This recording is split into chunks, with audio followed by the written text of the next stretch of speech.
الرسول ولا تبطلوا أعمالكم. اعوذ باللہ من الشیطان الرجیم. بسم اللہ الرحمن الرحیم.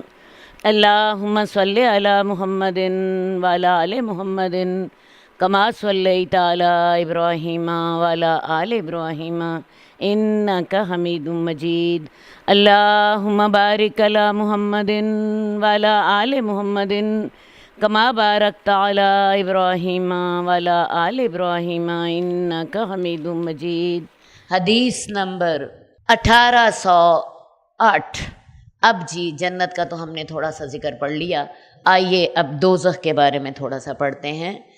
جہنم کا ذکر. ابو ہریرہ کی حدیث ہے کہ رسول اللہ صلی اللہ علیہ وسلم نے کہا کہ تمہاری آگ دوزخ کی آگ سے 70 گنا تیز ہے. عرض کیا گیا یا رسول اللہ یہ آگ بھی جلانے کے لیے کافی ہے؟ آپ نے فرمایا جہنم کی آگ کو تمہاری آگ پر 69 گنا برتری حاصل ہے، اور اس کے 70 حصوں میں سے ہر حصہ تیزی میں تمہاری آگ کی طرح ہے. اب دوزخ کی جو آگ ہے یہ دنیا کی آگ سے 70 گنا تیز ہے. صحابہ نے کہا یا رسول اللہ دنیا کی آگ ہی بہت کافی ہے، لیکن اللہ کے رسول نے یہی بتایا کہ وہ آگ اس آگ سے 70 دفعہ زیادہ تیز ہے. اب یہ ہے کہ جو دوزخ کی آگ ہے اس کو 1000 سال تک بھڑکایا گیا، اس کا رنگ سفید ہو گیا. پھر 1000 سال تک بھڑکایا گیا، اس کا رنگ جو تھا سرخ ہو گیا. پھر 1000 سال تک بھڑکایا گیا تو اس کا رنگ سیاہ کالا ہو گیا. تو دوزخ آج جو ہے وہ سیاہ کالے رنگ کی ہے، سیاہ کالے رنگ کی ہے. تو دوزخ کی آگ جو ہے یہ اس وقت جو دوزخ کا دروغہ ہے مالک وہ اس کو آج بھی بھڑکاتا ہے. اب دوزخ گہری کتنی ہے؟ حدیث میں آتا ہے کہ بعض اوقات انسان ایک کلمہ منہ سے نکالتا ہے جس کی وجہ سے وہ دوزخ میں گہرا گر پڑتا ہے اور 70 سال تک گرتا رہتا ہے. تو دوزخ کی گہرائی کتنی ہے؟ 70 سال تک ایک پتھر زمین میں گرتا رہے تب جا کے اس کی تہہ کو پہنچتا ہے. حدیث نمبر 1809. ابو ہریرہ کی حدیث ہے کہ رسول اللہ صلی اللہ علیہ وآلہ وسلم نے فرمایا جنت اور دوزخ کا آپس میں جھگڑا ہو گیا. دوزخ نے کہا مجھے متکبرین اور زور آور لوگوں کے لحاظ سے برتری حاصل ہے، یعنی میرے اندر متکبر اور طاقتور لوگ داخل ہوں گے. جنت نے کہا میرے اندر تو وہی لوگ داخل ہوں گے جو کمزور، عاجز اور گرے پڑے ہوتے ہیں. بات سمجھ آئی؟ جنت میں کون لوگ داخل ہوں گے؟ عاجزی کرنے والے، کیونکہ اللہ کے بندوں کی کیا صفت ہے؟ عباد الرحمن الذین یمشون علی الارض ہونا، وہ عاجز ہوتے ہیں. اب کمزور، عاجز، گرے پڑے لوگ یہ جنت میں ان کی کثرت ہوگی، اور جہنم میں کس کی کثرت ہوگی؟ متکبر، تکبر کرنے والا جنت میں نہیں جائے گا. آپ کو پتہ ہے جس کے دل میں رائی برابر بھی تکبر ہو جنت میں نہیں جائے گا. اور ہم لوگ جو ہیں تکبر کرتے ہیں، کسی کو اپنے حسن کا تکبر ہے، کسی کو اپنے علم کا تکبر ہے، کسی کو اپنے مال کا تکبر ہے، کسی کو اپنے اچھے ٹیسٹ کا تکبر ہے، کسی کو اپنے اچھے پکانے کا تکبر ہے. سوچ لیجئے تکبر کرنے والا جنت میں داخل نہیں ہوگا. دوزخ میں جانے والے متکبرین ہوں گے، اور جو ہے جابر لوگ، دوسروں پر زیادتیاں کرنے والے، دوسروں پہ سختیاں کرنے والے، یہ لوگ دوزخ میں جانے والے ہوں گے. تو اللہ تعالیٰ نے جنت سے کہا تو میری رحمت ہے، میں تیرے ساتھ رحمت کروں گا جس پر میں اپنے بندوں میں سے رحمت کرنا چاہوں گا. اور آگ کو کہا تو میرا عذاب ہے، تیرے ساتھ میں جس کو چاہوں گا اپنے بندوں میں سے عذاب دینا چاہوں گا میں تیرے ذریعے سے عذاب دوں گا. اور ان دونوں سے وعدہ ہے کہ ان دونوں کو بھرا جائے گا. جنت کو بھی اللہ بھریں گے اور جہنم کو بھی، لیکن جہنم تو اس وقت تک نہ بھرے گی جب تک اس میں اللہ تعالیٰ اپنا پاؤں نہ رکھیں گے. اور جب اللہ تعالیٰ اس میں اپنا پاؤں رکھیں گے تو جہنم کہے گی بس بس. قرآن مجید میں آتا ہے یوم نقول لجہنم حل امتلأتی وتقول حل من مزید. اللہ جہنم سے پوچھیں گے کیا تو بھر گئی؟ جہنم کہے گی نہیں یا اللہ اور لوگ بھیجو میرے اندر.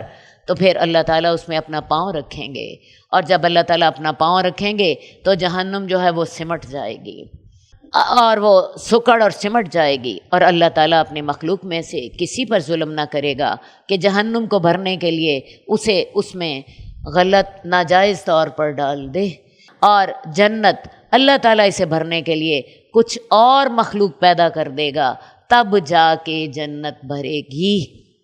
بات سمجھ آ گئی ہے؟ جہنم میں تو اللہ اپنا پاؤں رکھیں گے جس کی وجہ سے جہنم سمٹ جائے گی، اور جنت جو ہے اس کے لیے اللہ نئی مخلوق پیدا کریں گے، کیونکہ اللہ تعالیٰ جو ہیں کسی ظلم کرنے والے نہیں ہیں کہ کسی کو غلط طور پر جہنم میں ڈال دیں۔ حدیث نمبر 1812 عبداللہ بن عمر کی حدیث ہے کہ رسول اللہ صلی اللہ علیہ وسلم نے فرمایا، جب جنت والے جنت میں چلے جائیں گے، دوزخی دوزخ میں چلے جائیں گے، تو موت کو لا کر جنت اور دوزخ کے درمیان کھڑا کر دیا جائے گا۔ پھر ایک اعلان کرنے والا اعلان کرے گا، اے جنت والو آج کے بعد موت نہیں ہے، اور اے دوزخ والو آج کے بعد موت نہیں ہے۔ یہ اس اعلان سے اہل جنت کی خوشی اور مسرت میں اضافہ ہوگا، اور اہل دوزخ کے رنج اور غم میں اضافہ ہوگا۔ تو اصل بات ہے کہ موت کو جب ذبح کر دیا جائے گا ایک مینڈے کی شکل میں، تو جنتیوں کے لیے یہ سب سے بڑی خوشخبری ہوگی کہ اب ان کے لیے جنت کی نعمتیں ہمیشہ رہیں گی، وہ ہمیشہ جوان رہیں گے، انہیں بڑھاپا نہیں آئے گا، وہ ہمیشہ جو ہے ان کی نعمتیں باقی رہیں گی۔ لیکن دوزخیوں کے لیے یہ سب سے بڑا عذاب ہوگا کہ انہیں موت نہیں آئے گی، کیونکہ دوزخ کا جو ہر عذاب ہے وہ ایسا ہوگا کہ جس کے ساتھ انسان مر جائے۔ لیکن قرآن مجید میں اللہ تعالیٰ فرماتے ہیں لا تبکی ولا تذر، جنت نہ تو باقی چھوڑے گی اور نہ پیچھا چھوڑے گی۔ اب دیکھیں انسان کا معاملہ یہ ہے کہ اگر کسی شخص کا 35% حصہ جل جائے تو انسان کی موت واقع ہو جاتی ہے۔ اب دوزخ میں 100% انسان کا جسم جل رہا ہوگا لیکن موت واقع نہیں ہوگی۔ ہر عذاب ایسا ہوگا جس کے ساتھ موت واقع ہو جائے لیکن انسان مرے گا نہیں، زندہ رہے گا اور اسے وہ عذاب ہوتا رہے گا۔ بلکہ قرآن مجید میں تو اللہ تعالیٰ یہ بھی کہتے ہیں کلما نضجت جلودہم بدلناہم جلودا غیرہا لیذوقوا العذاب، جب کبھی ان کی جلدیں گل سڑ جائیں گی، زیادہ جل جائیں گی، تو ہم ان کی جلدیں نئی بنا دیں گے تاکہ ان کو عذاب کا مزہ جو ہے وہ زیادہ آئے۔ اب دیکھیے جی جہنم کے عذاب کون کون سے ہوں گے۔ جہنم میں سب سے پہلی بات کھانے کو کیا ملے گا؟ زقوم۔ پینے کو کیا ملے گا؟ کھولتا ہوا پانی۔ غسلین کیا ہے؟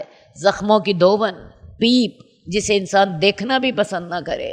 اس کے علاوہ جہنم کے عذابوں میں سے ایک اور عذاب یہ ہوگا کہ جہنم میں جگہ بڑی تنگ ہوگی، اور جہنمی جو ہیں مقرنین فی الاصفاد، زنجیروں میں جکڑے ہوں گے۔ جگہ بڑی تنگ ہوگی، زنجیروں میں جکڑے ہیں، ایک اوپر سے آ رہا ہے گروپ، اندر والا گروپ اسے گالیاں دے رہا ہے، ان پہ لعنتیں ڈال رہا ہے، لیکن ان کو پھر اس میں ٹھونس دیا جاتا ہے، پھر اس میں مزید اور آ جاتے ہیں، پہلے والے پہلے تنگ ہو رہے ہیں، اوپر سے اور ٹھونس دیا جاتا ہے، اور مقرنین فی الاسواد، ایک دوسرے کو لعنتیں ڈال رہے ہیں، ایک دوسرے کو بددعائیں دے رہے ہیں۔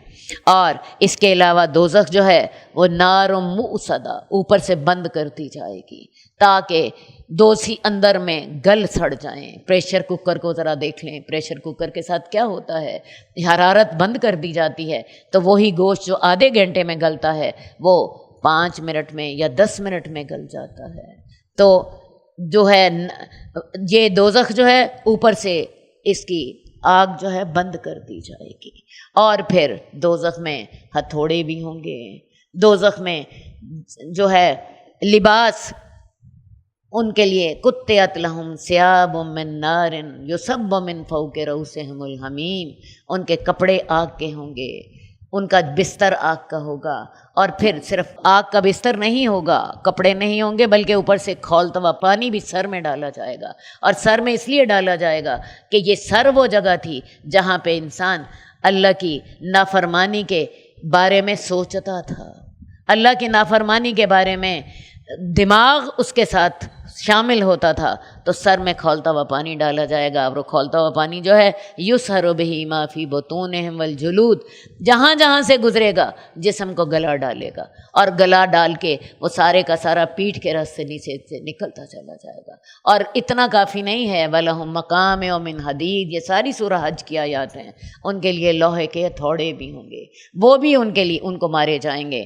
اور پھر دوزخ میں بچھوؤں کا عذاب ہوگا، دوزخ میں بچھو ہوں گے جو کہ بہت بڑے بڑے ہوں گے، پھر دوزخ میں ایک جو کہ دوزخیوں کو کاٹیں گے اور دوزخیوں کو ڈسیں گے، پھر دوزخ میں ایک اور عذاب ہوگا، جسم بڑا کر دیا جائے گا، ایک دانت جو ہے احد پہاڑ جتنا بڑا کر دیا جائے گا۔ اندازہ کر لیجئے کہ جب منہ میں 32 دانت ہیں تو منہ ہی کتنا بڑا ہو جائے گا۔ انسان کی جو کھال ہے 63 فٹ موٹی ہو جائے گی، 63 فٹ موٹی ہو جائے گی۔ اسی طرح اس میں شدید سردی کا بھی عذاب ہوگا، زمہریر دوزخی کا ایک درجہ ہے، اور یہ تو وہ عذاب ہیں جن کا ذکر ہمارے سامنے موجود ہے، بالکل اسی طرح جیسے جنت کی نعمتوں کا ذکر موجود ہے، لیکن قرآن مجید میں ایک آیت اور بڑی خوفناک ہے، اور وہ آیت یہ ہے وَآخَرُ مِن شَكْلِهِ أَزْوَاجٌ، اسی طرح کے اور بھی بہت ڈھیر سارے عذاب ہوں گے جو اللہ تعالیٰ نے ہمیں بتائے نہیں۔ دوزخی اللہ تعالیٰ سے کہیں گے، مالک سے کہیں گے یا مالک لیقضی علینا ربک، اے دوزخ کے در ہوگے، اللہ سے کہہ ہمارا فیصلہ کر دے، ہمیں موت آ جائے، لیکن آپ کو پتہ ہے موت تو آنی نہیں۔ پھر دوزخی کہیں گے مالک اللہ سے دعا کرو کہ اللہ تعالیٰ ہمیں ایک دن عذاب سے چھٹی دے دے۔ مالک پوچھے گا بتاؤ تمہارے پاس اللہ کے پیغمبر آئے تھے جو تمہیں دوزخ کے بارے میں بتاتے؟ وہ کہیں گے آئے تھے۔ پھر مالک کہے گا پھر میں تمہاری سفارش نہیں کر سکتا، میں پھر اللہ کو نہیں کہہ سکتا، ہاں اگر تمہارے پاس کوئی عذر ہوتا تو میں اللہ کے ساتھ تمہاری سفارش کر دیتا۔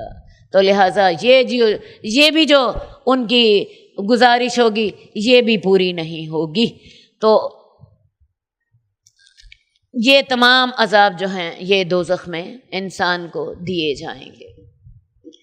اچھا جی، حدیث نمبر 1813، حدیث ابو ہریرہ کی حدیث ہے کہ رسول اللہ صلی اللہ علیہ وسلم نے فرمایا کافر کے دونوں کندھوں کے درمیان 3 دن اتنا فاصلہ ہوگا کہ جس کو ایک تیز رفتار سوار 3 دنوں میں طے کرے گا۔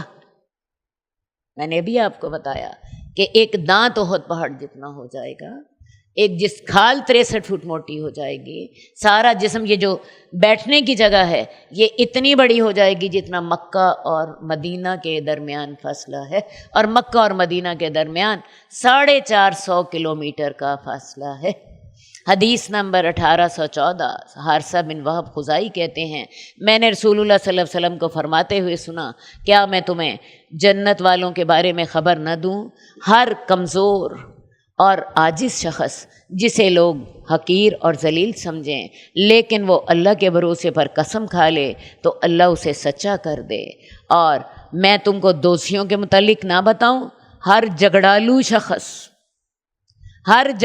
شخص اور ہر کنجوس اور مٹک مٹک کر چلنے والا شخص، ہر متکبر شخص۔ اب دوزخ میں جانے والی ذرا صفات دیکھیے، ہر اجڑ آدمی جس کو آپ بات سمجھائیں وہ سمجھ کے نہ دے، ضدی، اپنی بات پہ اڑنے والا، بات نہ سننے والا، اور ایسا شخص دوزخ میں جائے گا، جگڑالو، اور پھر جو ہے کنجوس، مٹک مٹک کر چلنے والا، متکبر آدمی، یہ سارے دوزخ میں جائیں گے۔ اللہ تعالیٰ ہمیں عاجزی سکھا دے، اللہ تعالیٰ ہمارے دلوں سے تکبر ختم کر دے، اللہ ہمارے دلوں سے بخل ختم کر دے، اللہ ہمارے دلوں سے بخل ختم کر دے۔ اور یہ جو ضدی اور اکڑ اور جگڑالو پن ہے یہ دوزخیوں کی نشانیاں ہیں، یہ جنتیوں کی نشانیاں نہیں ہیں۔ اپنے آپ کو ایسا بنائیے، اگلی کے بات سنیں، اگلے کے بات پر غور کریں، شاید اس میں کوئی خیر کی بات ہو۔ اپنی بات پہ اڑ جانا سوچے سمجھے بغیر یہ دوزخیوں کی نشانیاں ہیں۔ حدیث نمبر 1817 حضرت عائشہ کی حدیث ہے۔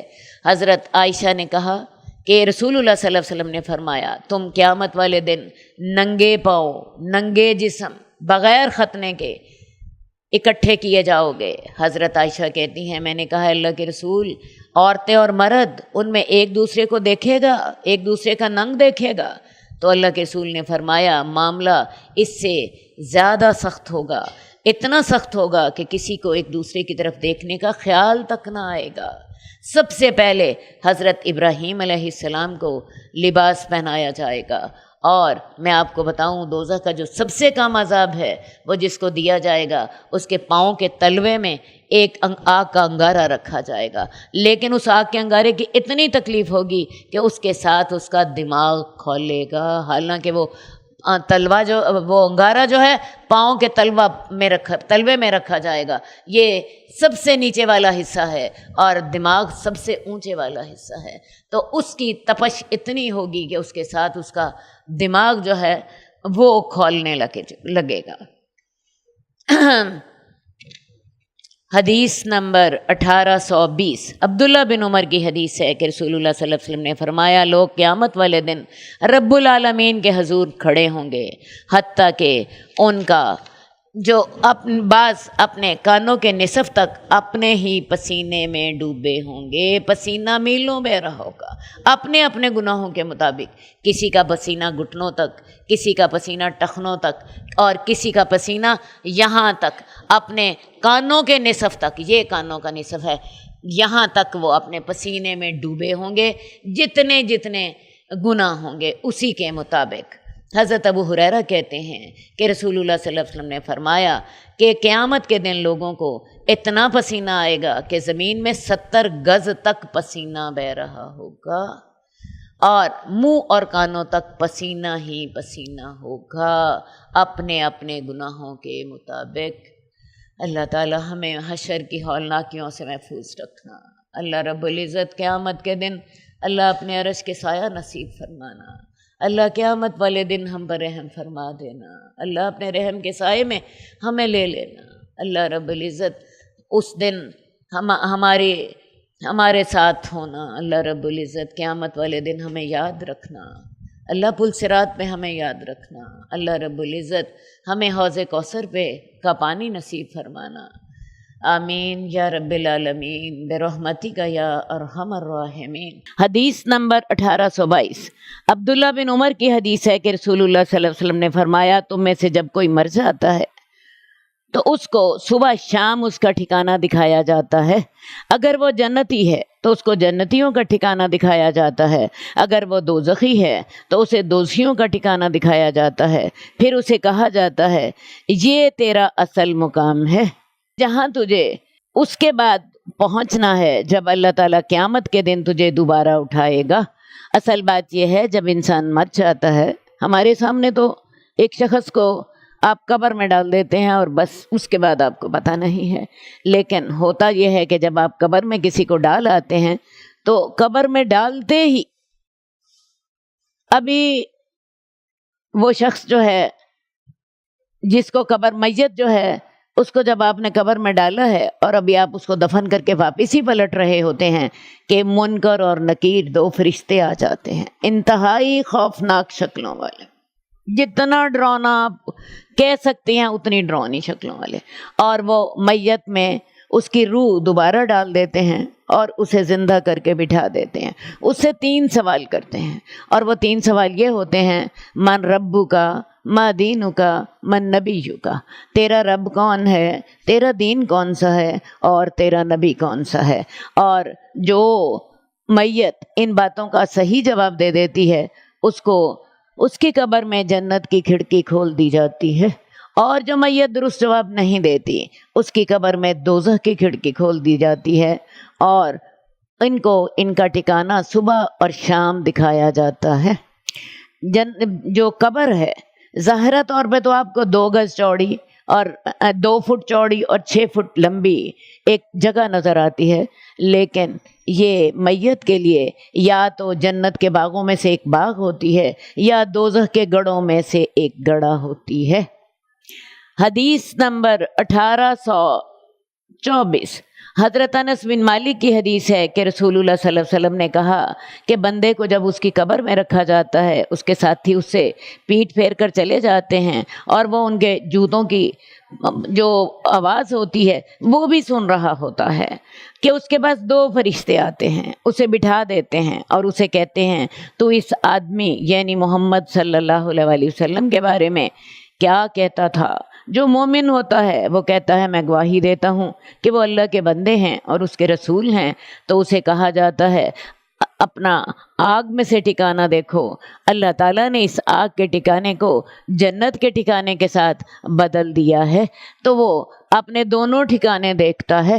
یعنی جب ایک شخص صحیح جواب دے دیتا ہے تو ویسے تو اس کی قبر میں جنت کی کھڑکی کھل جاتی ہے، لیکن اسے اپنا دوزخ کا ٹھکانہ بھی دکھائی دیتا ہے، اور یہ اس کو اس لیے دکھائی دیتا ہے تاکہ وہ اللہ کا شکر ادا کرے۔ اس کو بتایا جاتا ہے کہ اگر تم صحیح جواب نہ دیتے تو تمہارا ٹھکانہ یہ دوزخ ہوتا، تو اس کو دوزخ کا ٹھکانہ بھی دکھایا جاتا ہے، جس کو اللہ تعالیٰ نے اب بدل کر جنت کے ٹھکانے میں کر دیا ہے۔ اب میں نے جیسا کہ آپ کو بتایا کہ جب میت کو قبر میں ڈالا جاتا ہے فوراً ہی فرشتے حساب لینے کے لیے آ جاتے ہیں اور وہ میت کو بٹھاتے ہیں، 3 سوال پوچھتے ہیں، تیرا رب کون ہے، تیرا دین کون سا ہے اور تیرے نبی کون سے ہیں۔ اب جس شخص نے تو اللہ کے احکامات کی پابندی کی ہوتی ہے، سنت نبوی کی پیروی کی ہوتی ہے اور ہر معاملے میں حلال اور حرام کو اپنے سامنے رکھا ہوتا ہے، وہ تو کہہ دیتا ہے میرا رب اللہ ہے، میرا دین جو ہے وہ اسلام ہے اور میرے نبی محمد صلی اللہ علیہ وآلہ وسلم ہے۔ اب جب وہ یہ 3 جواب دیتا ہے تو ایک فرشتے کی طرف سے آواز آتی ہے اس نے سچ کہا، اور پھر اس کے لیے حکم ہوتا ہے اس کے لیے اس کی قبر میں جنت کا لباس پہنا دو اور اس کی قبر میں جنت کا فرش بچھا دو۔ اب وہ جنت کا لباس کیسا ہے اور وہ جنت کی جو ہے اس کا فرش کیسا بچھایا جاتا ہے یہ ہم نہیں جانتے، کیونکہ ہمیں یہ اس کی تفصیل نہیں بتائی گئی۔ بہرحال اسے جنت کا لباس پہنا دیا جاتا ہے، اسے جنت کا فرش اس کی قبر میں بچھا دیا جاتا ہے۔ تیسرا معاملہ یہ ہوتا ہے اس کی قبر میں جنت کی کھڑکی کھل جاتی ہے، اور نمبر 4 اس کی قبر حد نظر تک وسیع کر دی جاتی ہے۔ حد نظر سے کیا مراد ہے؟ حد نظر سے مراد یہ ہے کہ جتنے دور تک ہماری نظر کسی رکاوٹ کے بغیر دیکھ سکتی ہے۔ مثال کے طور پہ دیکھیے یہ راستے میں دیواریں ہیں جن کی وجہ سے رکاوٹ آ جاتی ہے، اگر رکاوٹ نہ ہو تو ہماری نظر جو ہے میلوں دور تک دیکھ سکتی ہے، تو جتنی دور تک اس کی نظر دیکھ سکتی ہے اتنی دور تک اس کی قبر فراخ کر دی جاتی ہے۔ سامنے سے دیکھنے میں تو وہی 2 گز چوڑی اور 6 گز لمبی قبر ہوتی ہے، لیکن آپ یوں سمجھیے کہ جنتی یہ سمجھتا ہے کہ پوری دنیا میری قبر کے اندر آ گئی ہے، اس کی قبر اتنی فراخ کر دی جاتی ہے اور اس کو کہہ دیا جاتا ہے سو جا جیسے کہ دلہن سوتی ہے، اب تجھ کو قیامت تک کوئی ڈسٹرب نہیں کرے گا۔ اب یہ تو ہو گیا اس شخص کا معاملہ جس نے سوالات کے جواب صحیح دے دیے، لیکن دوسرا شخص جو ہے جو یا تو کافر ہوگا یا فاجر ہوگا۔ کافر ہے جو اللہ کو نہیں مانتا، اور فاجر وہ ہے جو ہے تو اللہ کو ماننے والا لیکن گناہگار آدمی ہے۔ اب یہ ہے کہ وہ کہے گا کہ ہاں لا ادری، ہائے ہائے میں نہیں جانتا، مجھے نہیں پتا اللہ کون ہے، مجھے نہیں پتا رسول کس کو کہتے ہیں، اور مجھے نہیں پتا دین کون سا ہے۔ فرشتے کہیں گے ما دریتا وما تلیتا، نہ تو نے جانا نہ تو نے پڑھا۔ تو نے قرآن پڑھا ہوتا تو تجھے ان باتوں کا پتہ چلتا، تو نے قرآن سیکھا ہوتا تو ان باتوں کا پتہ چلتا۔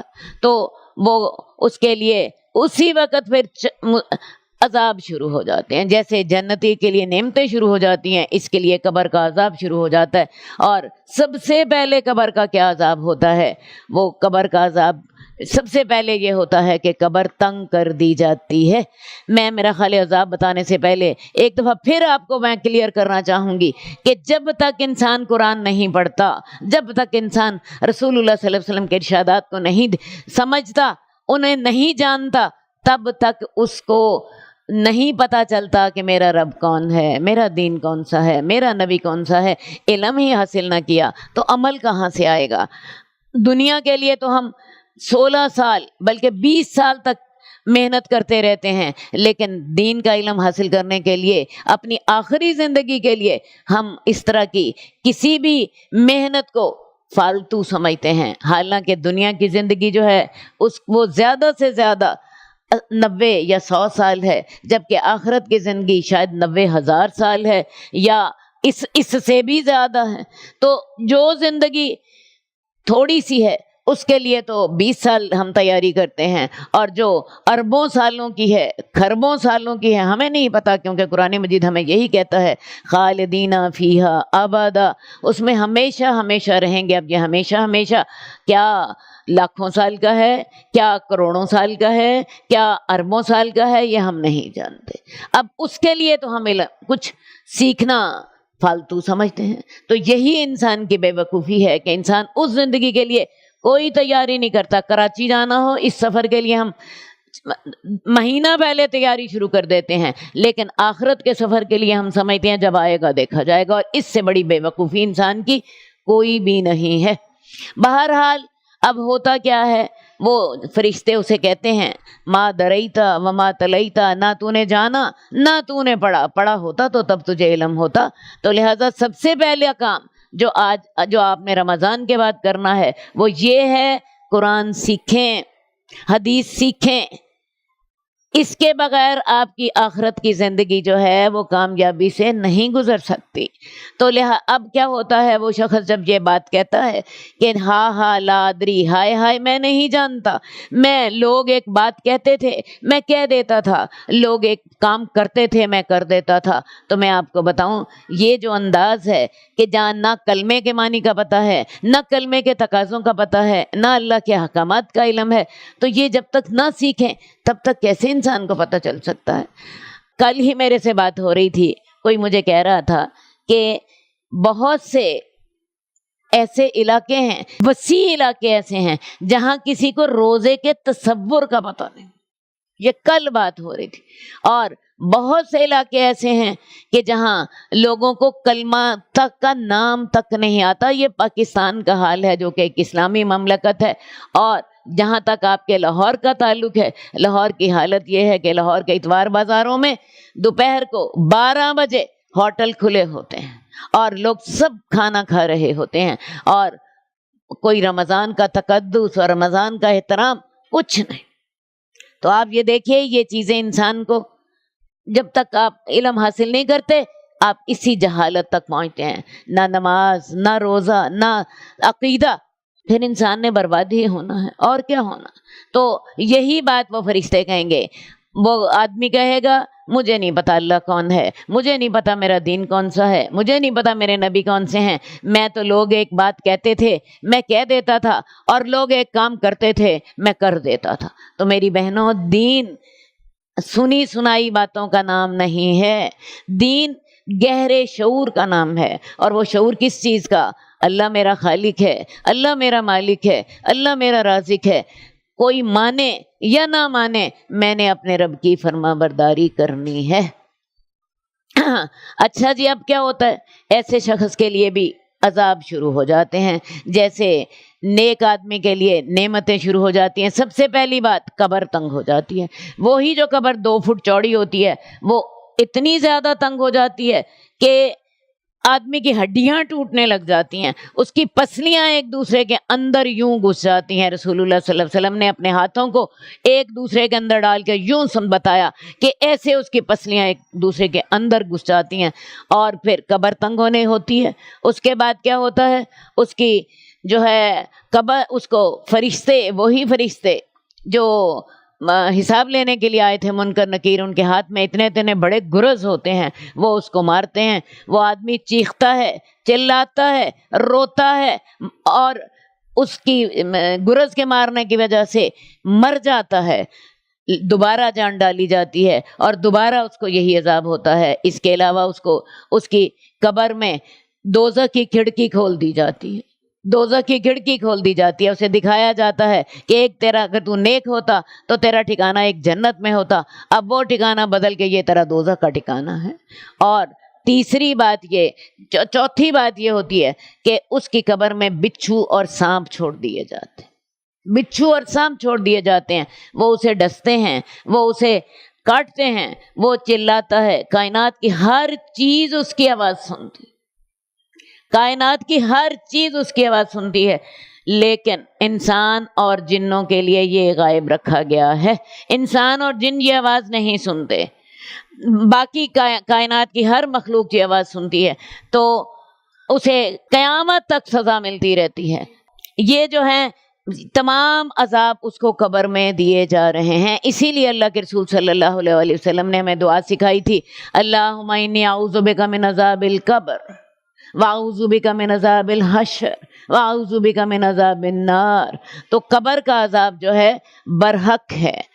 اس کو میں نے آپ کو بتایا کہ دنیا کی ہر شے سنتی ہے، چرند پرند جانور، سوائے انسانوں کے اور جنوں کے۔ بلکہ اللہ کے رسول صلی اللہ علیہ وسلم فرماتے تھے کہ اگر مجھے یہ ڈر نہ ہوتا کہ تم اپنے مردے دفن کرنا بند کر دو گے، تو میں اللہ سے دعا کرتا کہ تمہیں قبر کا عذاب سنوا دیا جائے۔ حدیث نمبر 1827 حضرت عائشہ کی حدیث ہے، جو رسول اللہ صلی اللہ علیہ وسلم کی بیوی ہیں۔ وہ فرماتی ہیں کہ میں جب بھی کوئی بات رسول اللہ صلی اللہ علیہ وسلم سے سنتی تھی جو مجھے معلوم نہیں ہوتی تھی، تو میں اس بارے میں آپ سے سوال کر لیا کرتی تھی تاکہ میں اس بات کو پوری طرح سمجھ لوں۔ رسول اللہ صلی اللہ علیہ وسلم نے ایک دفعہ فرمایا، جس سے حساب لیا گیا وہ عذاب میں مبتلا ہو گیا۔ حضرت عائشہ کہتی ہیں، میں نے عرض کیا، یا رسول اللہ تعالیٰ نے کیا یہ ارشاد نہیں فرمایا فَسَوْفَ يُحَاسَبُ حِسَابًا يَسِيرًا، کہ اس کا حساب جلد ہی اس کا آسان حساب لیا جائے گا؟ تو حضرت عائشہ کہتی ہیں کہ رسول اللہ صلی اللہ علیہ وسلم نے اس کے جواب میں فرمایا، اس سے مراد حساب لیا جانا نہیں ہے، بلکہ یہ تو صرف اعمال نامہ دکھایا جانا ہے۔ اصل بات یہ ہے، آپ کے اعمال نامے تولے جائیں گے۔ اور میں نے آپ کو ایک دن پہلے بھی بتایا تھا، یہ جو اعمال نامے تولے جانے ہیں یہ 4 طرح پہ ہوں گے۔ کچھ لوگ تو ہوں گے جن کا جو حساب کتاب کے بغیر ہی جنت میں چلے جائیں گے، یہ وہ لوگ ہوں گے جو السابقون میں سے ہوں گے۔ دوسرے نمبر پر وہ لوگ ہوں گے جن کا نیکی کا اعمال نامہ جو ہے وہ نیکی کا تول برائی کے تول سے بھاری ہوگا۔ اب ان لوگوں کو اعمال نامہ دائیں ہاتھ میں دے دیا جائے گا اور کہا جائے گا جاؤ، یہ ہے آسان حساب۔ تیسرے نمبر پر وہ لوگ ہوں گے جن کا نیکی کا تول بھی اور برائی کا تول بھی دونوں برابر ہوگا، یہ اعراف والے لوگ ہوں گے، اور ان کو فوراً تو جنت میں داخل نہیں کیا جائے گا، لیکن کچھ دیر بعد جنت میں ہی داخل کر دیا جائے گا۔ چوتھے نمبر پر وہ لوگ ہوں گے جن کا برائی کا تول جو ہے وہ نیکی کے تول سے زیادہ بھاری ہو گیا۔ تو جو ہے یہ والا معاملہ کہ نیکی کا تول بھاری ہو گیا اور اللہ تعالیٰ نے کہا جاؤ، یہ ہے حساب آسان۔ لیکن وَمَن نُوقِشَ فِی الْحِسَابِ وَمَن نُوقِشَ الْحِسَابَ یہلک، جو جس کے حساب میں کریت کی گئی تو وہ مارا گیا، وہ برباد ہو گیا۔ مثال کے طور پہ کسی کا نیکی کا تول ہی بھاری ہے، لیکن اللہ تعالیٰ اس سے یہ بات پوچھ لیں کہ میں نے تمہیں جب جو ہے دنیا کی تمام نعمتیں دی تھیں، میں نے تمہیں آنکھیں، کان، دل، دماغ دیا تھا، میں نے تمہیں اپنی ساری نعمتیں تمام کر دی تھیں، لیکن اس کے باوجود تم نے فلاں گناہ کیوں کیا تھا؟ تو میں آپ کو بتاؤں، جس سے اللہ نے پوچھ لیا اور وہ پوچھنے کا حق رکھتا ہے تو وہ برباد ہو گیا۔ یہ ہے جو ہے آسان حساب کون سا ہے؟ اللہ نے تولنے میں نیکی کا تول بھاری ہو گیا، اللہ نے کہا جاؤ، کوئی پکڑ نہیں کی۔ لیکن اگر نیکی کا تول بھاری ہونے کے باوجود اللہ تعالیٰ پکڑ کر لیں تو کیا خیال ہے وہ پکڑ کرنے کا حق رکھتا ہے؟ میں نے تمہیں آنکھیں دی تھیں، آنکھوں کو کیوں گناہ کے کام میں استعمال کیا تھا؟ میں نے تمہیں زندگی دی تھی تو زندگی میں میری نافرمانی کیوں کی تھی؟ تو یہ ہے وَمَن نُوقِشَ الْحِسَابَ، جو حساب میں کریت کیا گیا وہ ہلاک ہو گیا۔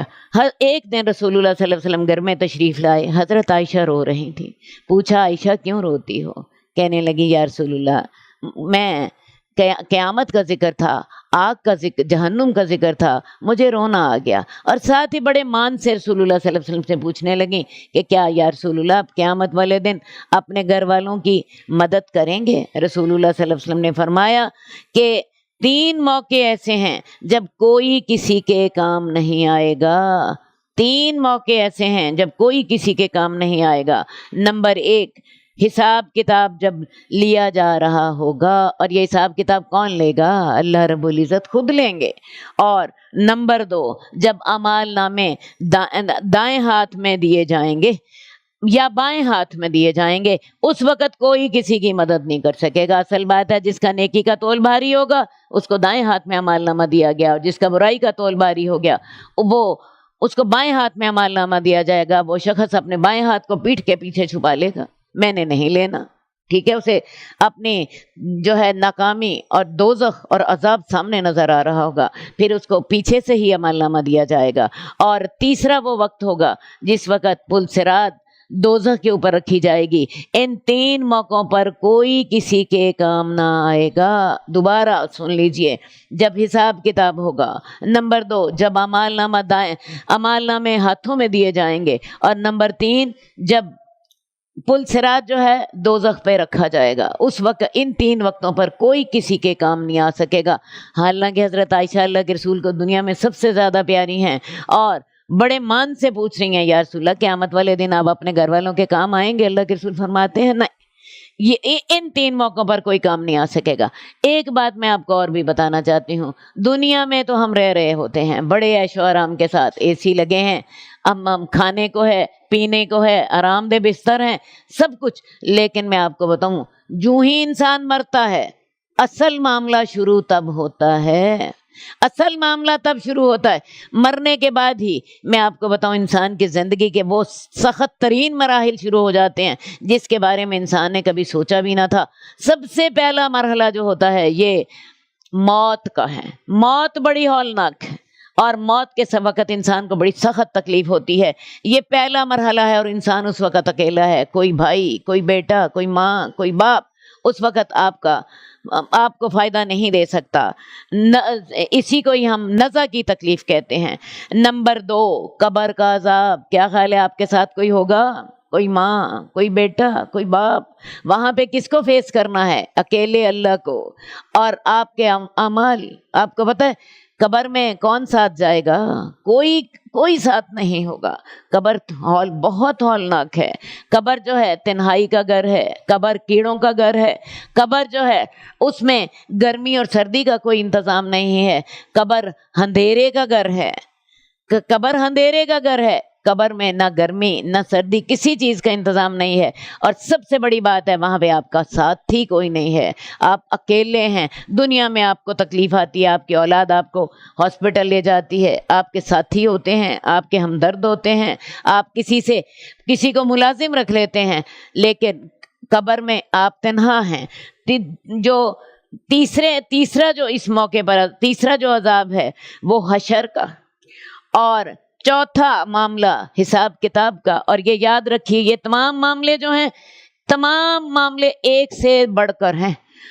جو نزع کے عذاب سے قبر کا عذاب بہت بڑا ہے، قبر کے عذاب سے حشر کا عذاب بہت بڑا ہے، اس کے بعد حساب کتاب ہوگا، اس کے بعد اعمال نامہ دائیں ہاتھ میں دیا جاتا ہے یا بائیں ہاتھ میں، اس کے بعد پل صراط کا جو معاملہ ہے وہ ان سے بھی بڑھ کر ہے۔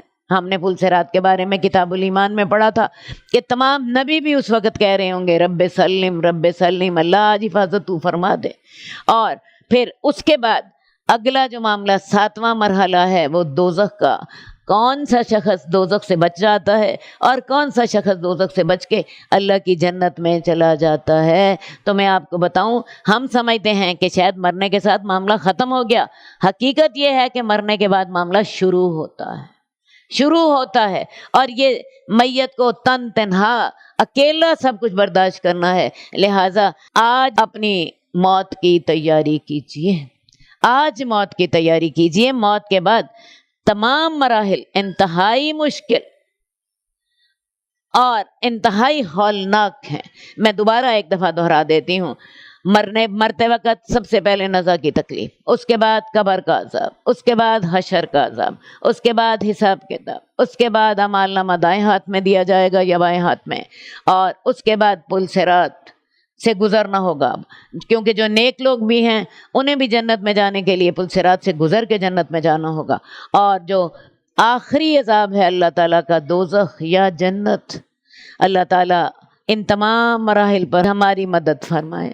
اللہ تعالی ہمیں ان تمام موقعوں پہ یاد رکھنا، اللہ ہماری موت کے وقت ہمیں خاتمہ بالخیر عطا فرمانا، اللہ رب العزت قبر کے عذاب سے پناہ دے دینا، اللہ رب العزت حشر کے عذاب میں سے پناہ دینا، حشر کے دن اللہ اپنے عرش کے سائے میں جگہ دینا، اللہ تعالی حساب کتاب کے وقت ہمارا حساب کتاب آسان لینا، اللہم حاسبنا حسابا یسیرا، ابلا مالنا دائیں ہاتھ میں دینا، اللہ رب العزت پل صراط سے گزرتے ہوئے ہمیں یاد رکھنا، ہمیں ہمارے لیے آسانی فرما دینا، اللہ تعالی ہمیں اپنی دوزخ سے بچا لینا، اپنی جنت میں داخل فرما دینا، اللہ تعالی اپنی رحمت کے ساتھ، اپنے کرم نوازی کے ساتھ، اپنی اس رمضان کی برکت کے ساتھ اللہ ان تمام مراحل پہ تو ہماری خاص طور پہ مدد عطا فرما، آمین یا رب العالمین۔ اللہم صلی علی محمد وعلی آل محمد کما صلیت علی ابراہیم وعلی آل ابراہیم انک